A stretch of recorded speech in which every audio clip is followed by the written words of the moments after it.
Chers amis de Beffrovision, c'est avec plaisir que je vous reçois sur le plateau de Beffrovision. On va bientôt préparer les vacances, mais vous en aurez jusque fin juillet. Cécile, Claude et puis toute l'équipe de bénévoles continuent de travailler. Il y a beaucoup de festivités, le 14 juillet, les associations se réunissent encore. Et donc, encore beaucoup de choses à voir. Pour ce journal, nous allons aller à la fête de l'école Saint-Joseph, un après-midi récréatif des enfants du Caté au centre Fénelon. Nous irons voir le bilan des cordées de la réussite au collège Jean Rostand. Nous irons voir le Rotary qui a offert un robot à l'IME. C'était pas mal. Le dévoilement d'une fresque Simons, vous avez tous connu, vous n'en reviendrez pas. À Saint-Benin, il y a une superbe fresque qui a été dévoilée. L'inauguration des Vergétéliers, nos voisins. Et nous terminerons avec les archives de Beffrovision. Je vous en dirai plus tout à l'heure. On va commencer avec l'école Saint-Joseph. Comme toutes nos écoles, notre école Saint-Joseph a souhaité fêter dignement la fin de l'année scolaire. L'édition 2023 fut réussie et elle s'est déroulée en plus sous un beau soleil, ce qui a permis d'en profiter au maximum pour les petits et les grands. Enfants, parents étaient heureux de se retrouver pour passer une bonne journée, rythmée par des danses préparées par les enseignants et les enfants, ainsi que des jeux. Un repas moule frites termina la journée pour le plus grand plaisir de tous. Claude était évidemment sur place. Regardez.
Je viens, j'ai appris à vivre comme si j'étais libre et en équilibre. Moi, je vis d'amour et de rire, je vis comme s'il n'y avait rien à dire. J'ai le temps d'écrire mes mémoires, d'écrire mon histoire à l'encre. Laissez-moi danser, laissez-moi danser, chanter.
Un après-midi récréatif, l'ensemble des enfants qui sont inscrits régulièrement au catéchisme et qui ont suivi scrupuleusement le programme cette année se sont rassemblés au centre Fénelon, accompagnés de leurs parents et de leur équipe qui les suivent. C'est au travers de différents jeux que les jeunes ont pu échanger avec l'objectif de remporter un petit cadeau. Claude était là, on a essayé d'interviewer l'abbé, mais pas moyen. Regardez.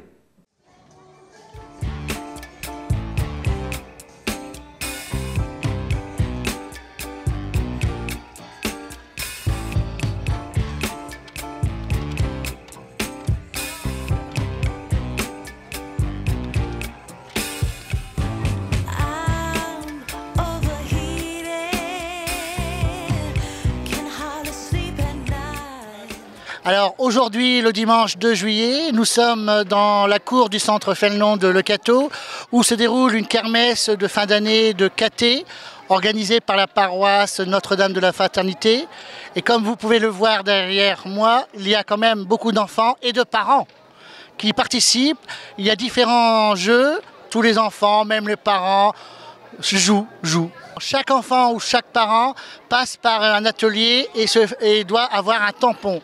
Au bout de 7 tampons que la fiche a, il va dans le centre Fénelon et récupère un lot.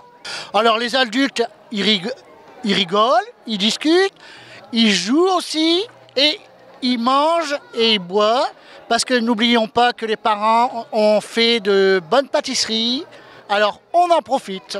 Au sein de l'équipe de l'EAP, on accueille Emmanuel Tamboise de Troisville et Bernadette Laffut de Le Cateau-Cambrésis, dit Bernachou. Bernadette. Oui. Au fait, bon anniversaire, avec un petit jour de retard. Hein. Merci. Voilà. 20 ans à peine. Voilà. Voilà, on va dire ça. Exactement 36 ans. Voilà.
Ce vendredi 30 juin, au Collège Jean Rostand, les élèves des Cordées de la Réussite ont été mis à l'honneur en présence de Frédéric Derdeken, qui est inspecteur, et Serge Siméon, maire, qui est le parrain de ces Cordées.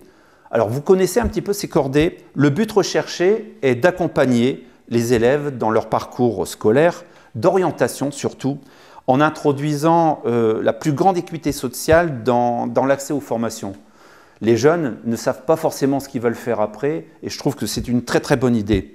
Depuis 15 ans, les Cordées de la réussite, qui est un dispositif national, mise sur ces jeunes scolarisés, notamment en zone rurale comme au Cateau, pour ouvrir leurs horizons en matière de choix d'orientation.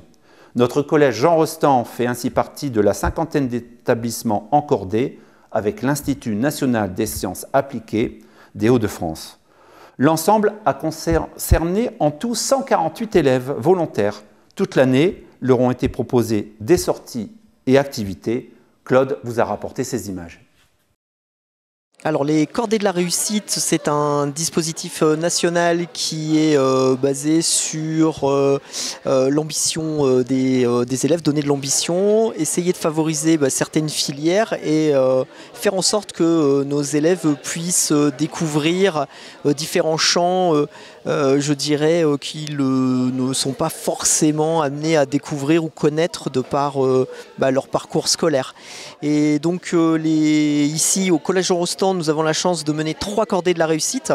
Donc une première cordée qui est historique pour notre établissement parce qu'on l'a commencé en 2016 avec l'INSA des Hauts-de-France, en partenariat donc avec l'INSA. Ensuite nous avons la cordée course en cours avec l'UT GMP de Lille et ensuite une dernière cordée qui est PEI Collège, donc avec Sciences Po Lille. Voilà, donc trois domaines complètement différents et qui permet à nos élèves de pouvoir un petit peu découvrir les différentes filières post-bac possibles. Et donc ça les emmène à se projeter un petit peu et à se dire bon bah oui effectivement là j'ai ma place et c'est ça que j'aimerais faire. Voilà. Ensuite alors nous avons toute une partie, en fait c'est une charte qui est très exigeante, les Cordées de la réussite. Notamment nous avons par exemple un volet culturel.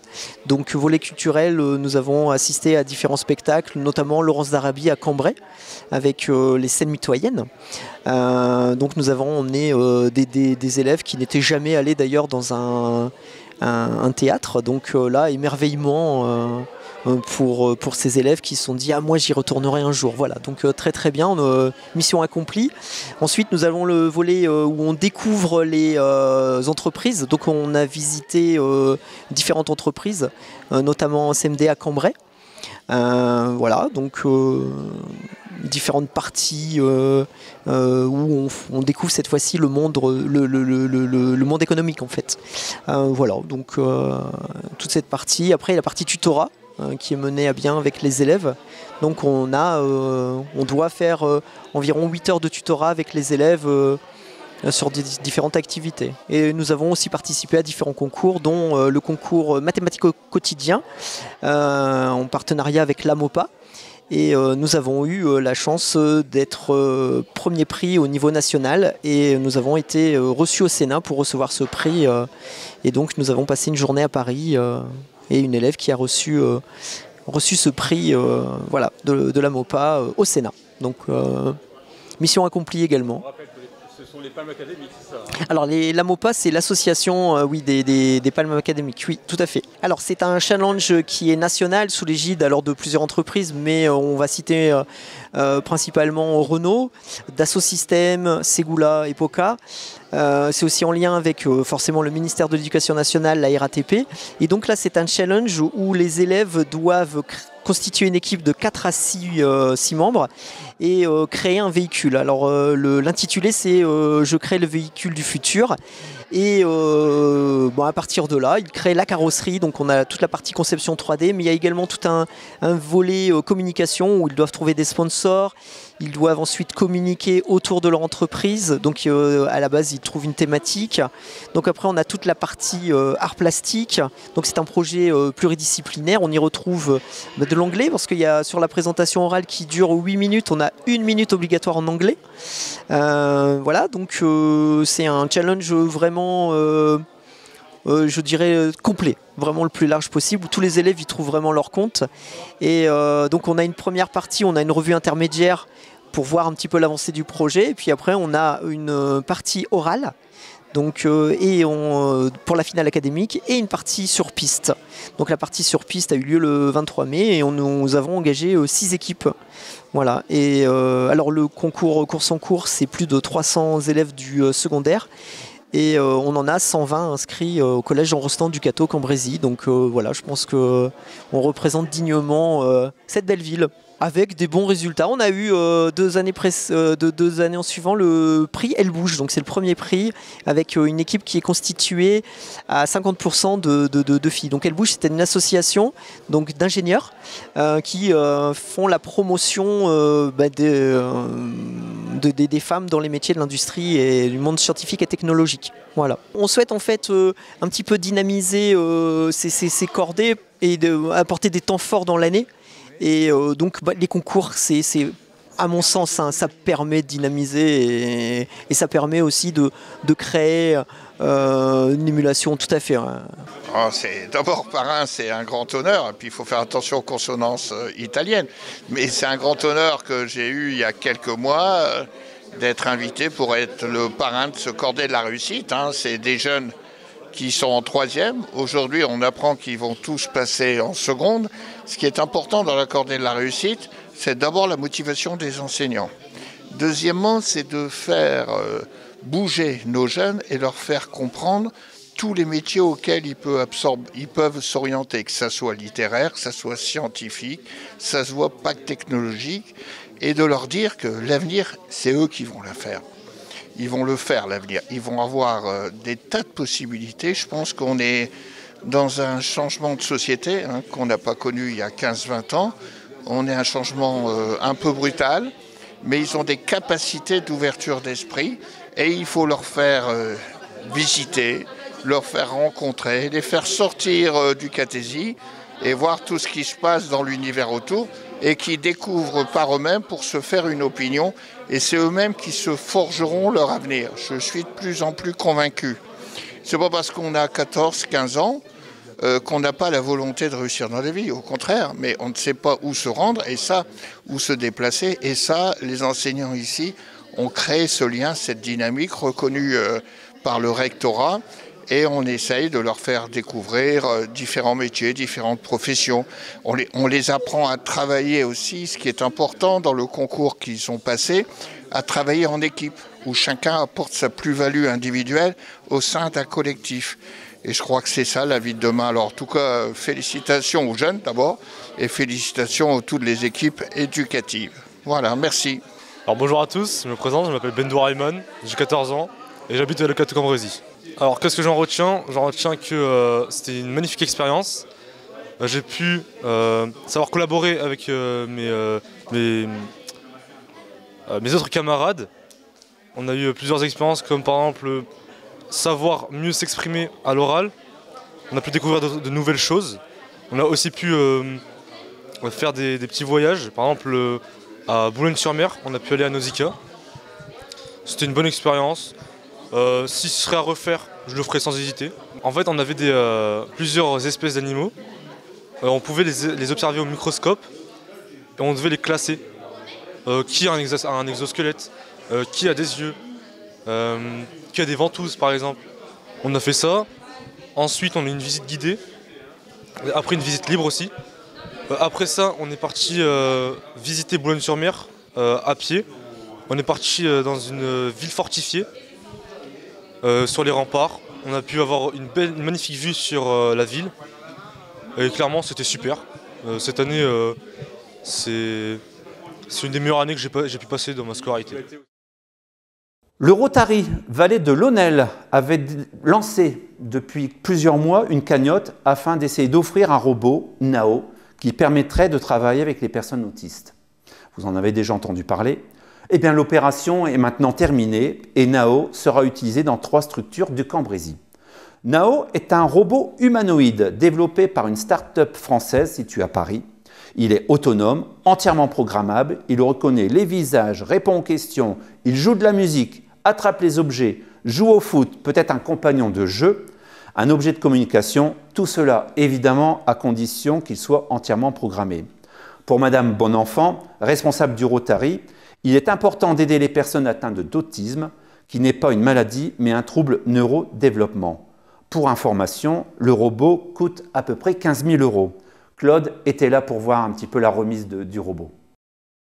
La première raison, c'est l'autisme, parce qu'on était un peu intéressé par l'autisme. Donc, j'ai vu qu'existait ce robot qui est interactif et qui a déjà été offert dans des hôpitaux et dans des EHPAD. Donc, on a commencé une action il y a 3 ans pour réunir des fonds. Malheureusement, comme pour beaucoup de gens, il y a eu le Covid, donc ça a beaucoup retardé nos démarches. Et en définitive, on est arrivé à clôturer cette action ici cette année, ici en fin d'année, grâce à une dotation du Rotary, grâce à une dotation de la région, avec des dons de diverses personnes et l'aide de notre club parrain, le Quesnoy-Solesmes. Donc on a ce robot qui est un robot Nao interactif, qui est déjà connu dans énormément d'endroits, qui a à peu près 10 ans de fonctionnement, qui peut servir autant dans les hôpitaux, autant pour les enfants, autant dans les EHPAD, parce qu'il peut raconter des histoires, il peut, comme vous voyez sur la vidéo, il peut raconter des histoires, il peut danser, on peut lui faire tout ce qu'on veut. Voilà, et donc je pense que grâce à ce robot qui est remis à l'IME, au centre Paul Levaillé de Caudry et aussi aux femmes de Caudry. Donc ces 3 structures vont s'organiser pour pouvoir utiliser au mieux ce robot et qui puisse aider toute personne qui soit intéressée. Voilà, donc longue vie au robot et longue vie à tous les enseignants qui vont se servir de ce robot. Je possède 25 articulations, ce qui me permet d'être agile et de pouvoir mimer les humains.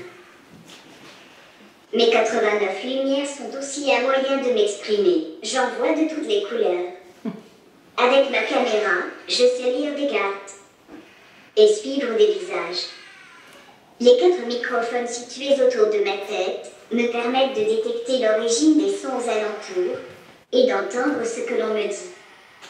J'utilise un synthétiseur vocal pour lire à haute voix et parler plusieurs langues. Alors, quand on a été sollicité par le Rotary Club de la vallée de Lautenel, on a été très heureux de savoir qu'on allait pouvoir bénéficier maintenant d'un robot spécifique qui va faciliter la prise de parole des personnes en situation de handicap, parce que nous sommes lancés dans un projet qui veut que les personnes accompagnées que nous avons chez nous puissent s'autodéterminer, c'est-à-dire choisir la vie qu'ils auront à vivre. Et une des grosses difficultés que nous avions, c'était de recueillir leur avis, leur expression, parce que tous n'ont pas accès à la parole. Donc on utilise des machines, on utilise des techniques, des images, des tablettes pour favoriser cette expression. Et d'après ce que j'ai vu tout à l'heure avec quelques personnes accompagnées qui étaient présentes dans la salle, le robot NAO sera très bien accueilli parce qu'il libère un peu la parole. On a vu des personnes se lever et prendre la parole au milieu du public. Donc je pense que après maintenant des utilisations qui seront des utilisations spécifiques à ce robot, on pourra tout à fait l'utiliser à bon escient et faire progresser un peu le chemin vers cette autodétermination. Alors la PAJH du Nord se porte bien, je rappelle que nous accompagnons à peu près 1 millier de personnes, parmi lesquelles on a 400 travailleurs handicapés dans des grosses entreprises à Lille, et puis après 600 personnes dans nos établissements qui sont situés au Cateau, à Caudry, à Le Quesnoy et à Avesnes. Et pour accompagner ces 600 personnes, nous avons aussi 600 salariés, et puis pour gérer tout ça, nous avons aussi un conseil d'administration qui regroupe 15 militants bénévoles qui se réunissent très régulièrement, chaque mois, chaque semaine, pour voir les sujets dont on aura à discuter ou à décider au cours de cette année. Et je vous avouerai que c'est une période bien remplie et que je suis très heureux d'être en congé à partir de maintenant. Alors, sur le Cateau, Cateau lui-même, historiquement, nous sommes implantés au Cateau. Nous sommes ici à l'IME Le Bois Fleuri. Nous avons, grâce à Pierre Mauroy, il y a 60 ans, qui était tout jeune conseiller général à cette époque-là, nous avons pu racheter l'ancienne propriété de la famille Sédou avec cet immeuble qu'on appelle encore ici le château. Et puis à partir de cet immeuble-là, nous avons pu construire un IME pour les enfants. Les enfants devenant grands, il a fallu leur trouver un emploi, donc nous avons créé l'ESAT, et en même temps que l'ESAT, comme ils étaient adultes, on a aussi créé un foyer d'hébergement pour travailleurs, avec en même temps, comme ils sont nombreux, ils sont 135 maintenant travailleurs à l'ESAT, des logements en ville, et pour aider les gens à s'intégrer en ville, on a aussi créé un service d'aide à la vie sociale qui les aide à remplir les formulaires administratifs, à soulager lorsqu'ils ont des problèmes particuliers. Donc ça c'est sur le Cateau, donc l'IME, l'ESAT, le SAVS, et j'oublie le foyer Rosette de Mai, là justement où sont logés les travailleurs une partie seulement, une faible partie des travailleurs de l'ESAT. Et on a ouvert ici il n'y a pas très longtemps, juste derrière l'IME, une résidence qui va permettre à une dizaine de personnes de vivre là tout à fait en autonomie au cœur de la cité, puisque de chez eux au centre-ville, il y a juste un petit chemin descendant à descendre pour rejoindre les arrêts de bus, etc. Ah bah, c'est un formidable outil. On a eu la chance d'avoir cette opération qui a été menée par le Rotary Club de financement et donc de l'achat. Ça va nous permettre de travailler avec les jeunes qui ont des troubles du spectre autistique sur notamment les habilités sociales et autres compétences de loisirs, mais également professionnelles avec eux. Donc on est très content de ce don. Et puis aujourd'hui, il y a aussi un autre événement. Tout à fait, c'est le grand événement de l'année pour les jeunes et les équipes, c'est la kermesse. Donc elles ont préparé plein de choses à afficher, il y a des animations qui ont lieu, c'est un moment qui est festif et convivial avec les familles. Il y a un repas avec format barbecue pour que les familles prennent un temps également avec tout le monde où elles se posent, une ferme pédagogique. C'est vraiment un temps qui est très attendu par l'ensemble des professionnels et des familles et des jeunes. L'IME va très bien, l'IME va très bien. La preuve, c'est que voilà, les portes après Covid se réouvrent, donc tout va très bien. Les équipes sont au front, prêtes voilà, tous les jours à travailler avec l'ensemble des jeunes et des familles. On est en cours de finalisation de l'écriture de projet d'établissement qu'on a présenté justement il y a une dizaine de jours et qu'on recommuniquera après le passage au conseil d'administration au mois de septembre-octobre. Voilà. Donc que des bonnes nouvelles pour nous.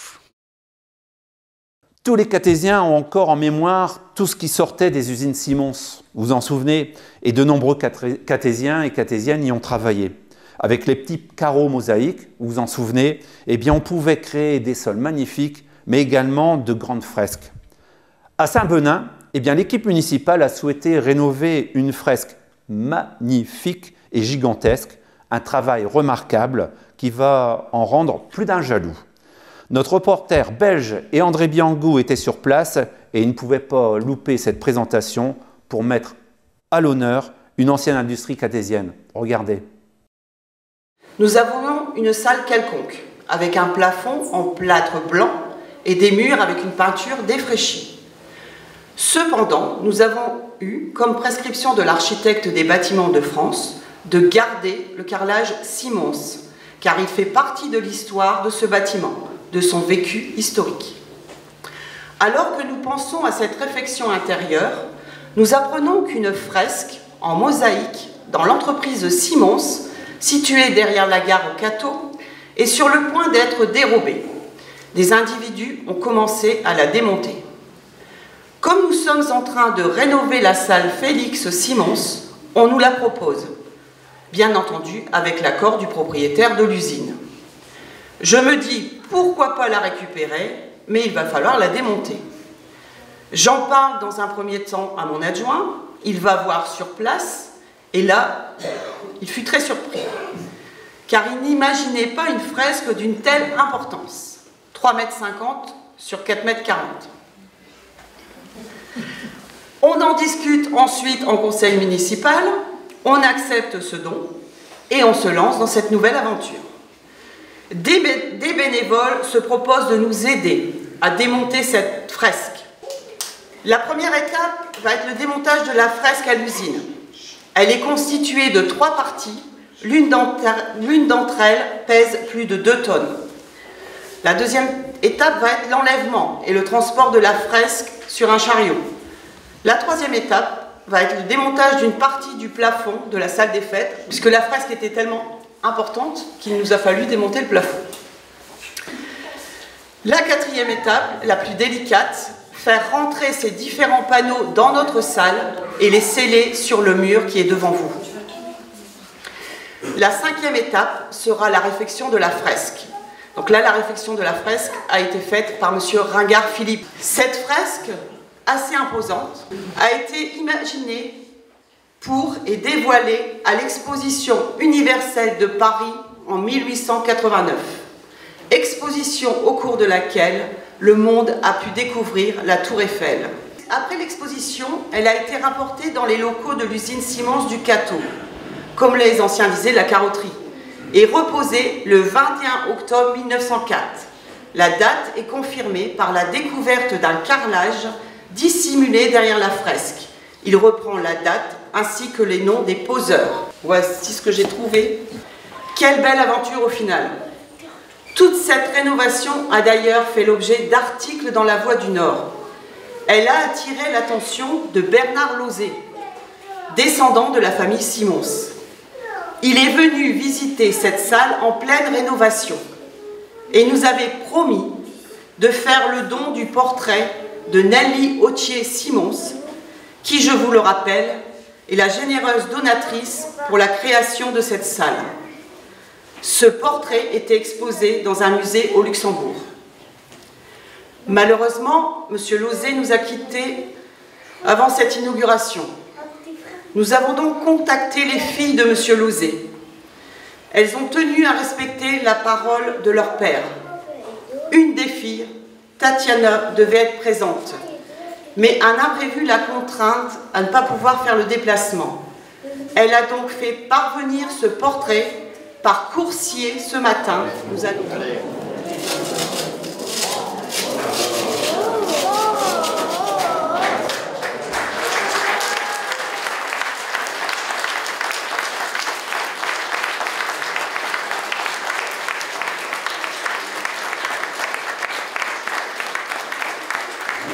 Simplement, je remercie l'ensemble des ouvriers de chez Siemens, les anciens ouvriers qui ont bien voulu faire le déplacement et venir admirer notre salle Félix Siemens.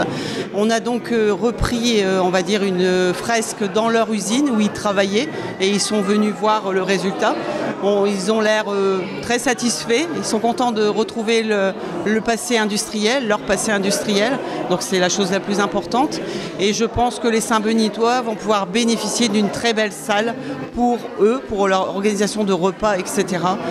C'est une belle salle, je pense, qui vaut la peine d'être occupée et de festoyer à l'intérieur.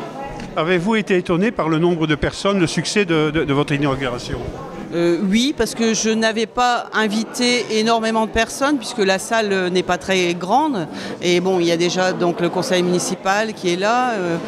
Oui, j'ai été très surprise de voir un nombre aussi important de personnes pour cette inauguration et ça fait plaisir. Oui, je vous remercie Madame le maire. Lundi dernier, les vergers Tellier du Cateau ont rejoint officiellement le réseau des boutiques de l'Avesnois, qui est initié par le parc naturel régional, un réseau qui est dynamique et novateur, où toutes les bonnes choses de notre terroir sont proposées. Un coup de chapeau à Damien Tellier, qui a souhaité étendre sa société en s'installant dans la cité de Matisse. La boutique est située dans l'ancien marché couvert, vous le savez. Elle a ouvert ses portes il y a plus d'1 an. Elle propose une large gamme de produits du terroir de l'Avesnois, mais aussi des produits du Cambrésis et de la région des Hauts-de-France. Claude Le Gourmand, accompagné d'André, ont été faire un petit tour et vous ont rapporté ces images. On officialise, donc on inaugure le magasin, bien que ça fasse 1 an qu'il est ouvert. Et surtout, on fait rentrer le magasin Les Vergers Tellier de Le Cateau dans le réseau des boutiques de l'Avesnois, qui est un réseau de boutiques animé par le parc naturel régional de l'Avesnois et qui a vocation à mettre en avant les talents, les produits du territoire. Le Cateau est en ville-porte de l'Avesnois. le magasin a toute sa place à défendre ses produits locaux, mais ça n'empêche qu'on met toute la place aussi aux produits du Cambrésis dans le magasin. Donc le magasin, il sera comme ça marqué comme un ambassadeur des produits locaux, des produits d'artisans locaux du Cambrésis et de l'Avesnois. Alors vous avez combien de producteurs qui vous font confiance comme ça ici? Aujourd'hui, on travaille avec au quotidien entre 30 et 40 producteurs locaux. Alors ça va être très diversifié dans les offres. Ça va être aussi bien des produits laitiers, des fromages, de la crèmerie, des yaourts, des glaces. On va avoir des bières, on va avoir les jus de fruits. Il y a ce qu'on produit nous, les pommes, les poires, les cerises, les fraises, les tomates, production maison. On va également avoir un petit peu de terrine. On va avoir voilà, tous des produits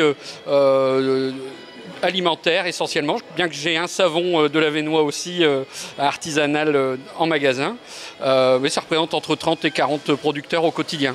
Il y a de l'andouillette, il y a la frite, les pommes de terre en frite de Frédéric Déossi à Basuel par exemple. Il y a de la volaille qui vient de Thénières-sur-Ron à côté de Bavay. Voilà, en quelques exemples. Vous disiez qu'il y a beaucoup de fruits, non, il y a beaucoup de produits qui viennent de l'Avesnois. Alors, il y a une diversité de produits qui vient de l'Avesnois. Je vous dis, alors essentiellement, l'Avesnois est une terre herbagère, donc beaucoup de produits laitiers, beaucoup de fromages, le maroilles évidemment, et tous ses dérivés. On travaille avec la ferme du Pont des Loups à Saint-Aubin, également la ferme Druenne, le GAEC de Cerfemont à Maroilles, la dernière à produire du maroilles à Maroilles. Donc voilà, ce sont les ambassadeurs de l'Avesnois. Il y a aussi beaucoup de brasseurs dans l'Avesnois. Nous-mêmes sommes producteurs de pommes dans l'Avesnois, donc on met bien entendu en avant nos produits. La transformation, les jus, le cidre, ça fait déjà quelques références. Et on a d'autres producteurs qui se sont spécialisés dans l'élevage de cochons. Sidney Modre, qui est à Pré-aux-Bois, qui fait de l'andouillette, de l'andouille, qui a été primé au concours de l'andouille de Cambrai cette année d'ailleurs. Première participation et médaillé. Des volaillers, des éleveurs en volaille avec qui on travaille également. Voilà, c'est vraiment une diversité de produits dans l'Avesnois. On produit beaucoup de choses, il y a beaucoup de talents et il faut les mettre en avant. Les Cartésiens pensent que vous avez un seul établissement. Alors, les Vergers Tellier, c'est une entreprise où il y a 4 magasins. 2 qui sont situés à Le Quesnoy. C'est le bastion historique de la production. On a les vergers qui sont au Quesnoy, on a toute la transformation qui se fait au Quesnoy. Donc il y a 2 magasins situés sur le Quesnoy avec un restaurant, chambre d'hôtes et gîte. Il y a un magasin qui est à Aulnoy-Emery que j'ai ouvert en 2016 et qui est dans le même concept que celui du Cateau. Donc aujourd'hui avec le Cateau, ça fait 4 magasins les Vergers Tellier. Est-ce que vous avez un autre projet pour votre établissement du Cateau? Le projet pour le Cateau, c'est de le faire vivre au mieux, c'est de satisfaire au mieux les habitants du territoire, de leur permettre de répondre à des besoins d'approvisionnement au quotidien avec des produits frais, de qualité, qui ont du goût et qui restent à des prix raisonnables. Bon, alors tout à l'heure, je parlais avec monsieur Tellier, qui me disait « J'ai eu la chance d'avoir cet établissement ». Vous lui dites quoi? Il a vraiment eu beaucoup de chance. Il était venu me voir il y a un peu plus d'1 an. Il voulait s'installer au Cateau, il cherchait un terrain. Et moi, je lui disais, au cœur de la ville, il n'y a pas de terrain. On n'a pas de terrain à vendre pour construire. En plus, il y aurait eu même si on en avait un, ça aurait été compliqué avec l'architecte des bâtiments de France et bâtiments historiques. Et puis, il tenait à un projet, il s'y tenait. Donc, je l'ai revu 15 jours après. Je lui ai dit, écoutez, j'ai mûrement réfléchi, je peux vous proposer le marché couvert. Le marché couvert, je rappelle aux gens, parce que la mémoire, il faut toujours l'activer. Il avait été créé par la ville à l'époque, puisque le président du département voulait l'ancien marché couvert pour agrandir le musée. Donc il fallait, moi j'ai jamais voulu le lâcher, l'ancien, tant qu'on n'en avait pas un nouveau. Après le marché couvert, pendant 10-12 ans, il vivotait quand même. Il était ouvert que le vendredi matin et le dimanche matin. En gros, on a fini à peu près avec 4 commerçants, 3 de bonne qualité et 1 plus ou moins indésirable, et qui refusait les autres marchands aussi. Donc on a pris la décision, ça a été un débat au conseil, et puis la grande majorité a accepté de vendre cet équipement. Comme quoi, il ne faut pas avoir peur de parier sur l'avenir.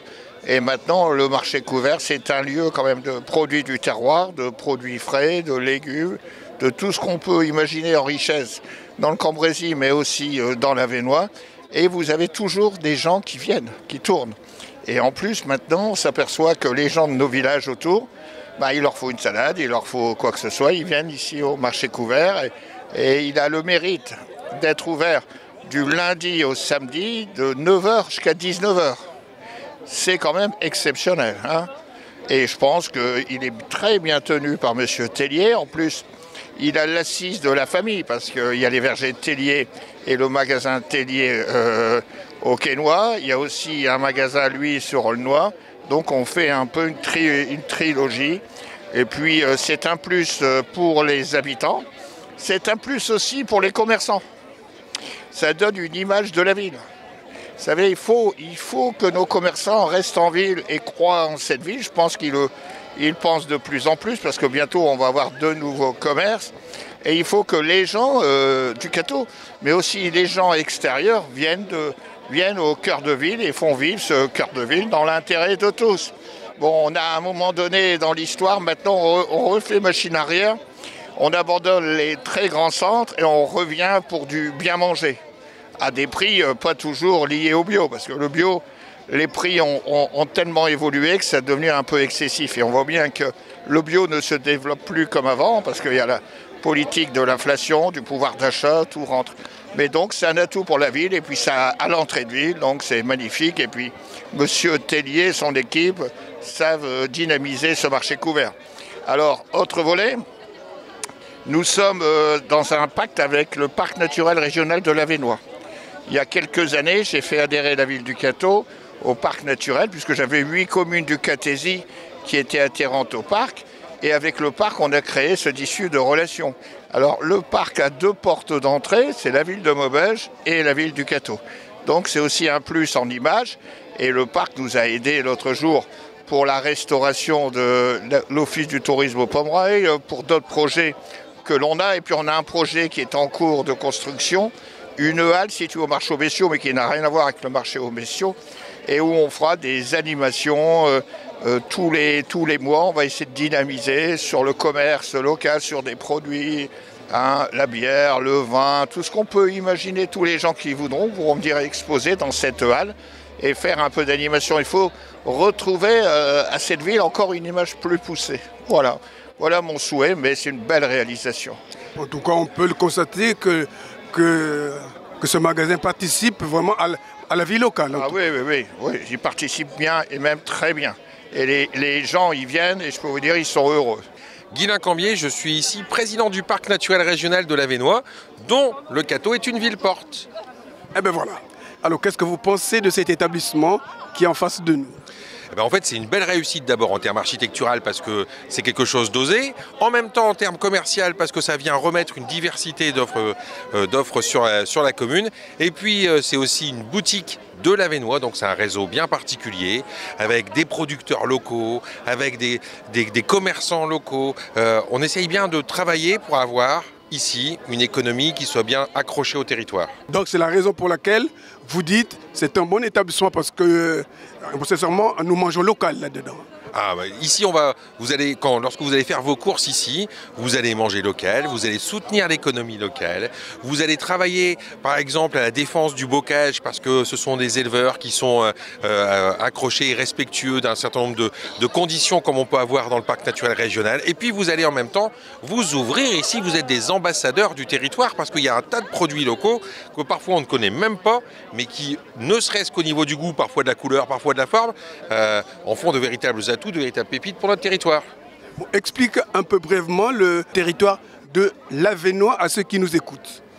Le territoire de l'Avesnois, c'est 150 communes qui sont réunies autour d'un projet et puis surtout d'une qualité de paysage, une qualité biologique exceptionnelle. C'est pour ça qu'on a cette reconnaissance au niveau national. Et par exemple, dans notre territoire de parc, eh bien, on replante 15 km de haies chaque année. Ça veut dire que dans notre territoire de parc, on est la surface agricole utile bio la plus importante de toute la région des Hauts-de-France. Ça veut dire que dans notre territoire de parc, on arrive à obtenir des fonds européens pour nos communes et pour nos commerçants à hauteur de 1,5 million, chose on va dire que nous ne partageons que ici, sur l'Avesnois. Bon, si vous avez une conclusion à faire pour tout ça. Venez venez découvrir le Cateau, venez redécouvrir le Cateau, venez goûter aux spécialités et aux produits du terroir justement, et vous verrez qu'une fois que vous y aurez pris goût, eh bien vous vous sentirez bien chez nous parce que ici on invente une autre vie. Eh bien, mesdames, messieurs les Catésiens, je vous invite à venir découvrir mon établissement si vous ne le connaissez pas encore. N'hésitez pas à venir discuter avec nous, avec moi-même ou mon équipe si je ne suis pas présent, pour demander des conseils, pour qu'on vous explique les produits, d'où ils viennent, comment ils sont élaborés, pour vous faire goûter aussi. Aujourd'hui, notre travail, c'est d'aller sélectionner le goût, la qualité au quotidien. Moi, je vous invite à tous ceux qui ont envie de manger avec des produits de qualité, sainement, à venir nous rencontrer, à venir nous rendre visite et de passer un bon moment chez nous. Je crois que le message est passé. Alors, merci, M. Tellier. Mais merci à vous. Les archives de Beffrovision. On va retourner 20 ans en arrière. 2003, la fête de l'école Saint-Joseph. Vous y étiez peut-être. Eh bien, regardez, ça va vous rappeler beaucoup de souvenirs.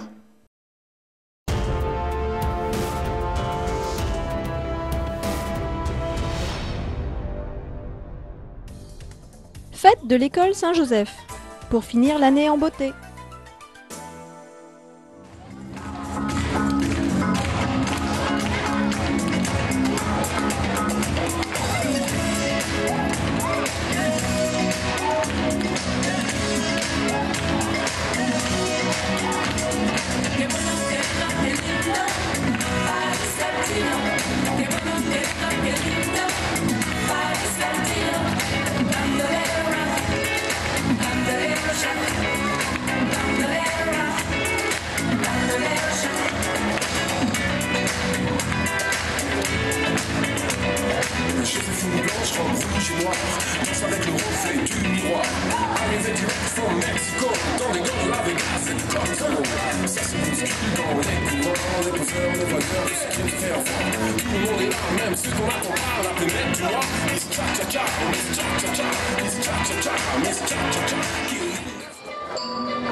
Allez, on les encourage.